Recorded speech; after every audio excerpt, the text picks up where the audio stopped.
یہ مغرب میں تصور بھی نہیں ہے.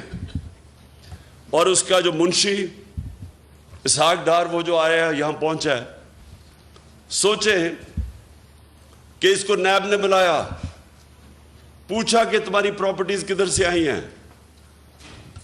بجائے جواب دینے کے لیے پرائم منسٹر کے جہاز میں مفرور ہو جاتا ہے. نون لیگ کے زمانے میں وہ آج پاکستان آ گیا ہے اور فائنانس منسٹر بن رہا ہے. یعنی اب پاکستان کا پیسہ فائنانس کس کے حوالے کر رہے ہیں؟ جو مفرور 5 سال سے بھاگا ہوا تھا کہ جی میری طبیعت ٹھیک نہیں تھی. وہ ابھی تک یہی نہیں پتا کہ 5 سال کس چیز کا علاج ہو رہا تھا. اس کا کوئی ایسی بیماری ابھی تک پتہ ہی نہیں ہے جس کو 5 سال لگ رہے تھے. وہ بیماری نہیں تھی, ڈرا ہوا تھا,